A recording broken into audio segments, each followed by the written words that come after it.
space was supposed to be silent. But on the Aegis, silence had weight.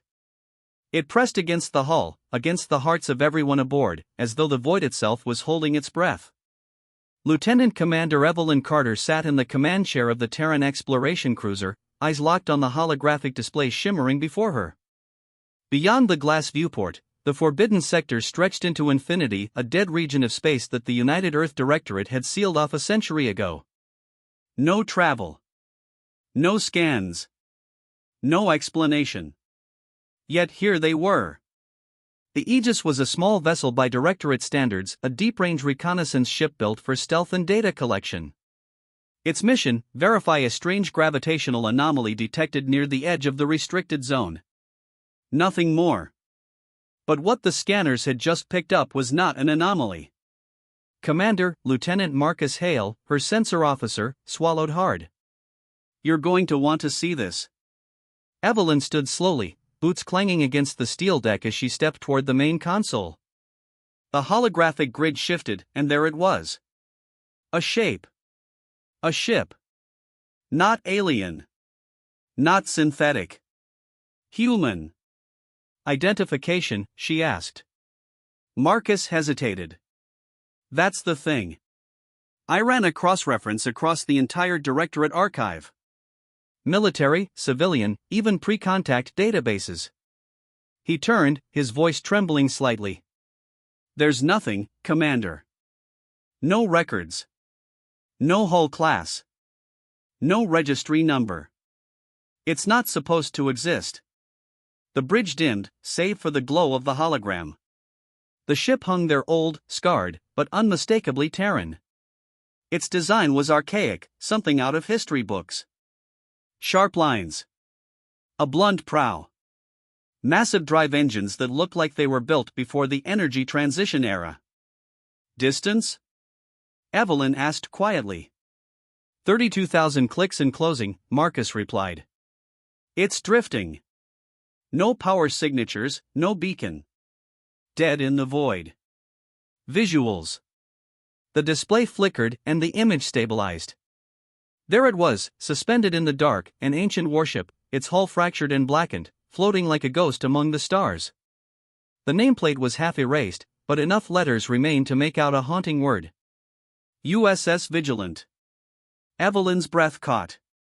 The Vigilant had vanished during the Outer Rim mutiny, almost 200 years ago, before Earth had even joined the Galactic Accord. No wreck was ever found. Every record had been sealed by order of the Directorate's first Chancellor. And now, here it was. In the one place no human ship should ever be. "Commander?" Marcus said quietly. "Orders?" Evelyn stared into the void. The air felt colder now, the kind of cold that crept into your bones. "Bring us closer." 2,000 clicks. No active pings, passive scan only. The engines hummed. The Aegis glided through the dark. The crew moved in silence. Every beep of the console felt too loud. Even the hum of the life support systems seemed intrusive, as if the ship itself didn't want to disturb whatever lay ahead. Evelyn watched as the Vigilant grew larger in the viewport, its once proud hull now scarred by centuries of decay. The massive cannons were cold, their barrels coated with starlight frost. Its insignia, the old United Earth flag, was faded but still visible, a relic from a time when humanity fought among itself, not with alien empires. Hale's voice broke the quiet. "I'm detecting faint EM residue. Power once flowed through that ship a long time ago. But something's off." "Define off." He adjusted the spectrum filters. The readings shifted erratically, lines pulsing across the screen like a heartbeat. "There's background radiation that doesn't match the ship's design. Almost like it was exposed to something unnatural." Evelyn frowned. "Artificial?" "Not exactly. More like dimensional interference. A quantum echo." A quiet shiver passed through the crew. Then, from the corner of the bridge, Ensign Leah Torres, the youngest member, spoke softly. "Commander, look at the hull. Right there." The external cams zoomed in, revealing deep, spiral markings etched into the metal. Not scorch marks. Not impact scars. They were symbols. Angular, precise, alien. The room went still. Evelyn's heartbeat thundered in her ears. Record everything. I want full spectrum imaging.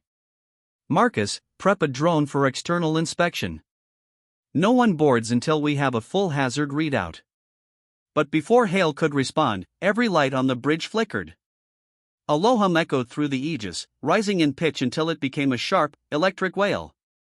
Commander, we're being scanned. Torres shouted. By who? The Vigilant? Negative. The signals coming from Hale froze mid-sentence as his console went black. Source unknown. It's overriding our systems. The ship jolted violently. Sparks flew. The holographic display shattered into static. The Aegis spun as navigation controls failed. Cut power to the main grid. Evelyn barked. Reroute to auxiliary. Hale slammed his hands on the manual overrides. Trying. Then suddenly, silence. Everything stopped. The humming ceased. The lights steadied. The Aegis floated once more in quiet, oppressive stillness. Evelyn exhaled shakily. Status? Auxiliary systems stable, Hale reported. Whatever hit us, it stopped. But, Commander, he glanced up. We didn't lose connection because of a signal. He hesitated. It was like something looked at us. Evelyn turned to the viewport and froze. The Vigilance lights were on. Not a flicker. Not a reflection. Every deck, every corridor, now glowed faintly with a cold blue radiance, as if the ship itself had awakened from a long, haunted sleep. A voice broke over the comms. Crackled. Human. As to any Terran vessel, this is Captain Nathan Cole of the United States Navy, commanding the USS Vigilant. We request immediate assistance. Evelyn's blood ran cold. The voice sounded alive. Desperate. Real. But it couldn't be. Captain Nathan Cole had died 2 centuries ago. She looked at her crew wide eyes, pale faces, trembling hands. Playback origin, she whispered. Marcus swallowed. It's coming directly from the Vigilant, Commander. Real-time transmission. Evelyn felt the weight of history pressing against her chest. She turned toward the viewport, the ghost ship gleaming in the dark, its engines dead but its voice alive. Helm, she said softly. Prepare the boarding craft. Marcus looked horrified. Commander, you can't be serious. That ship's been dead for 200 years. I am aware, Lieutenant, she cut him off. But if that transmission is real, someone or something is alive on that ship. And we're the only ones here to find out why. The bridge fell silent again. No one argued. Because deep down, they all felt it too, the invisible pull of something ancient, something forgotten, calling them forward. The Aegis drifted closer. The Vigilant loomed like a sleeping titan, wrapped in shadow and memory. And as their boarding craft detached, Evelyn Carter couldn't shake the feeling that what they were about to uncover wasn't meant to be found. Not by them. Not by anyone. The docking clamps hissed as the Aegis's boarding craft locked onto the derelict's airlock. The hollow clang echoed through the hull, reverberating like a heartbeat in the dark.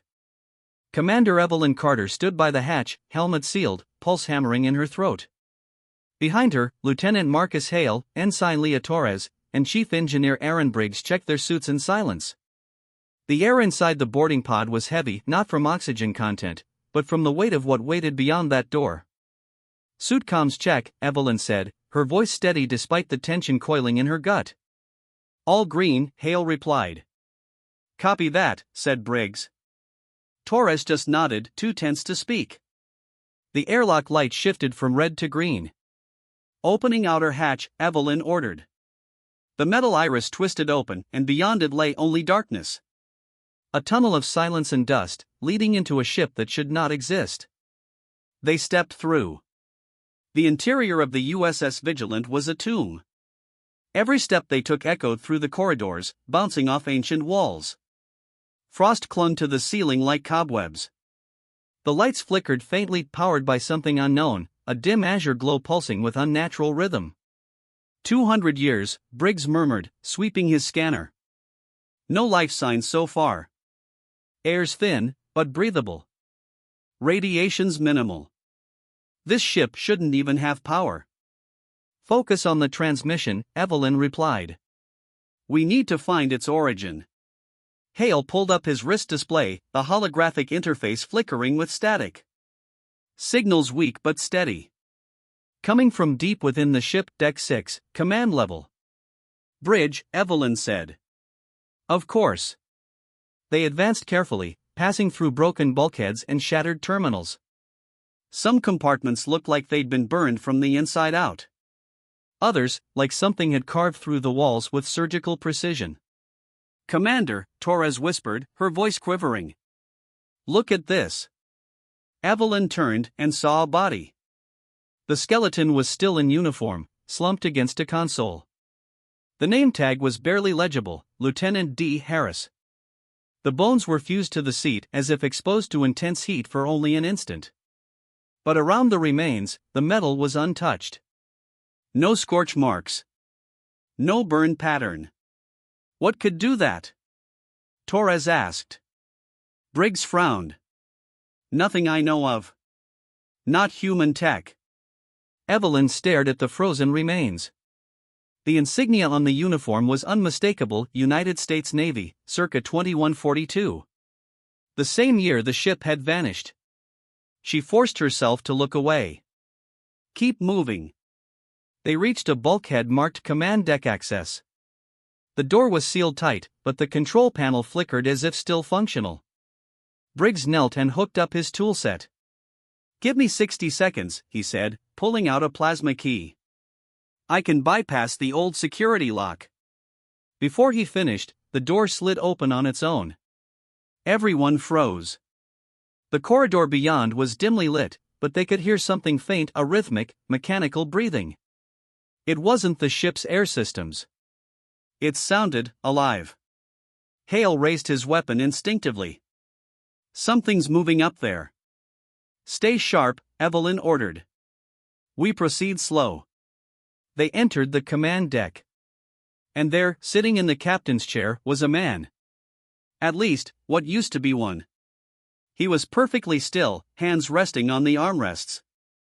His uniform was pristine, untouched by time, and his eyes, pale and unblinking, stared into nothingness. But his skin shimmered faintly, as if light itself was struggling to hold him together. Evelyn's heart pounded. Captain Nathan Cole, she whispered. The man's head tilted slightly, like a puppet on invisible strings. Then his eyes blinked. Commander Carter, his voice crackled over their suit comms, not through the air, but inside their helmets. You heard my call. Torres gasped. How does he know your name? Evelyn didn't answer. She stepped forward cautiously. Captain Cole, this is Commander Evelyn Carter of the Terran vessel Aegis. You've been missing for 2 centuries. Cole raised a trembling hand. No. Time doesn't pass here the same. You shouldn't have come. The lights flickered violently. The air filled with a low hum, deep, resonant, alive. Captain, what happened to your ship? Evelyn asked. Cole's face twisted, not in pain, but in something like fear. We were testing the fold engine.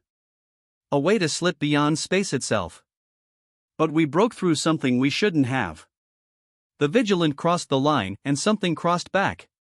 Hale looked around uneasily. Crossed back? You mean aliens?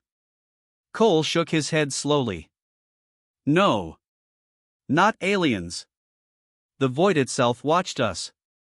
It saw us and remembered. Static roared across their combs. The lights dimmed to black, then flared blue again. Evelyn swallowed hard. What are you? Cole looked down at his hands, they flickered, dissolving like smoke. We're echoes. Shadows of the moment we died. The ship remembers us because the void made it so. Every time someone comes near, it calls, trying to replace what was lost. Torres's voice trembled. You're saying, it wants to trap us here? Cole's expression softened, almost human again. You need to go, Commander. Before it knows you're real. Before what knows? Evelyn demanded. But the captain's image flickered again, his voice warping into distortion. The fold is open. It watches through the cracks. You've been seen. Suddenly the ship shuddered violently, alarms blaring in ghostly tones. The walls rippled like liquid metal. Commander! Hale shouted. Gravity flux, it's pulling us deeper into the ship. Fall back! Evelyn yelled. They turned to run, but the corridor behind them was gone, replaced by an endless black expanse. The deck bent and twisted like it was alive. Through the walls, faint whispers rose, countless voices murmuring in static. Briggs shouted, "This isn't real." The ship's folding space inside itself. Evelyn grabbed Torres's hand as the ensign stumbled. Stay together. Don't lose sight of me. A blinding blue light erupted down the corridor, the same radiance they'd seen from outside the Vigilant. Evelyn felt a crushing pressure in her chest, as if the air itself had turned solid. Then, silence. They woke on the Aegis's bridge. Systems were online. Lights stable. No alarms. No damage. Hale blinked at his console. What the hell? Commander, how did we get back? Evelyn stared at the viewport. The Vigilant was still there, drifting quietly in the dark, dead as ever. Torres was shaking. We didn't make it back. We couldn't have. I remember I saw. She stopped. Because on the external camera feed, something moved inside the Vigilant. Figures. Shadows. 4 of them. They walked the same path the boarding team had taken. Step for step. Turn for turn. One of them, taller than the rest, stopped. Lifted its head. And looked directly into the camera. Evelyn's breath hitched. It was her own face, her own eyes, staring back from the ghost ship. The comm system crackled again, a voice whispering through layers of static. Commander Carter, the fold is open. The Vigilant's lights flickered once more. Then, darkness. For a long moment, no one spoke. The Vigilant drifted outside their viewport, silent and still, a corpse in the dark. Yet the reflection staring back from its hull was undeniably theirs. 4 shadows. 4 ghosts. Moving where they had once walked. Commander Evelyn Carter stood motionless at the center of the bridge, eyes locked on the spectral feed. Her throat felt dry, her heart beat a slow, heavy drum inside her chest. She whispered, "Tell me this is a feed loop." Lieutenant Marcus Hale swallowed hard. It's not. I'm running real-time telemetry. The image's live timestamp matches our current system clock to the millisecond. Chief Engineer Aaron Briggs looked pale, knuckles white around the edge of his console. That's impossible. We're here, on the Aegis. We're alive. Evelyn turned to him. Then explain why there's another us walking around inside a ship that's been dead for 2 centuries. No one answered. The silence was thick, broken only by the faint hum of the engines. The bridge felt smaller now, the air heavier. As if the vacuum outside was pressing in, eager to claim them. Commander, said Ensign Leah Torres, her voice barely above a whisper. The other, me. She turned her head. Look. Evelyn watched the feed again. The spectral version of Torres was staring straight into the camera, her expression unreadable behind the ghostly blue distortion. Then her lips moved. Slowly. Deliberately. Briggs magnified the image. Evelyn's stomach turned cold. The ghost Torres was mouthing 3 words. We are you. Hale slammed a hand on the console. Enough. Cut the feed. Shut down external sensors, now. Wait, Evelyn began, But the moment the cameras powered off, every light on the Aegis flickered. The air shimmered, bending. And the bridge changed. The crew gasped. The walls were no longer steel gray, they were darker, older. Rusted panels. Dead consoles.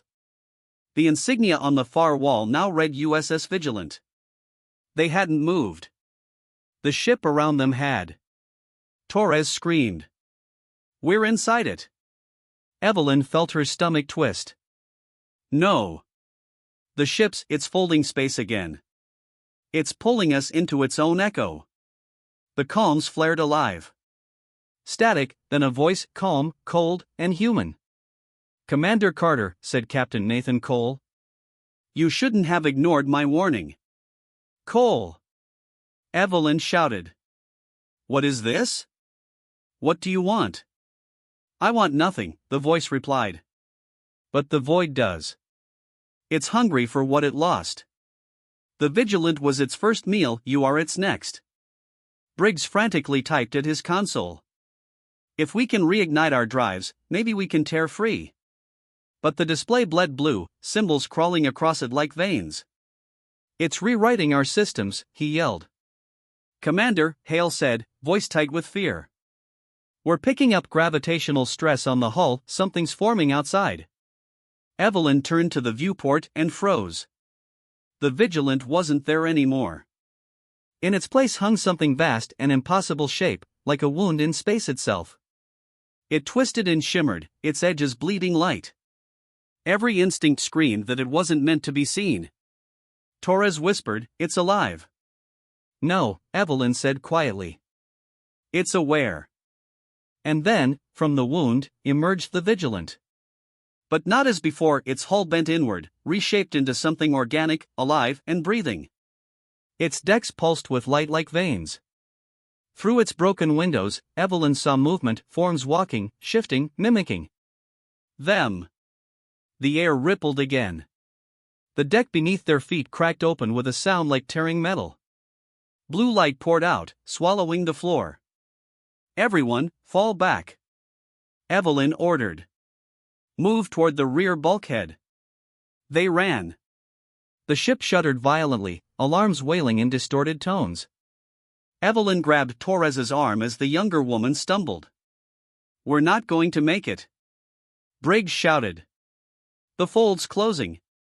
Hale pointed at his console, half melted and sparking. "Commander! The ship's core, it's responding to the distortion. If we overload the engine, the reaction could destabilize the anomaly." "Meaning?" Evelyn shouted back. "Meaning we might die," he said, "but the Vigilant dies with us." Evelyn hesitated. Her crew's faces flickered in the blue light, fear, resolve, exhaustion. Then she nodded once. "Do it." Briggs moved fast, prying open the core panel and keying in the manual ignition codes. The hum grew louder, building to a deep, resonant thunder. The entire bridge trembled. Cole's voice returned, closer this time. "You think you can escape the void by destroying what it's claimed?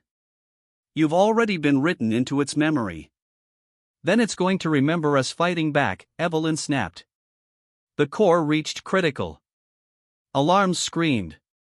And suddenly, the world folded in half. Evelyn woke to silence. She was on the Aegis's bridge again, but it was different. Dim light filtered through the viewport. The hull creaked softly. Systems offline. The hum of the engines, gone. "Hale," she called weakly. No answer. "Briggs? Torres?" Her voice echoed. She was alone. Evelyn forced herself up, clutching her side. Her reflection caught in the cracked viewport, pale, ice hollow. Behind her, the ship looked aged, corroded. Dust floated in the air like ash. Then she saw it. Outside, through the glass, the Vigilant drifted once more, dead, cold, and still. She stumbled to the console and powered the comms. Static filled her ears. No response from her crew. No signal from the Aegis. Just the endless hum of the void. "Mayday," she whispered. This is Commander Evelyn Carter of the Terran vessel Aegis. We. She froze. Because from the static, a voice answered. Her own voice. This is Commander Evelyn Carter of the Terran vessel Aegis. We request immediate assistance. She stared at the comm panel in horror. The transmission was identical, down to the tremor in her tone, the breath before the words. It wasn't coming from her. It was coming to her. The realization hit like ice. They hadn't escaped. The fold hadn't collapsed. It had simply reset. Outside, in the endless dark, the Vigilant shimmered faintly, its blue light pulsing once more to life. And across the bridge of the Aegis, systems flickered on again. Four figures appeared in the camera feed, silhouettes walking through the corridors of the ancient warship, step for step, turn for turn. History repeating. Forever. Evelyn looked into the glow of the console, her reflection fractured and fading. If anyone ever hears this, she whispered, voice breaking. Do not come to the forbidden sector. The dead here do not rest. The comm hissed. Somewhere beyond sight, a voice replied, calm, cold, familiar. Welcome aboard, Commander. The screen went dark.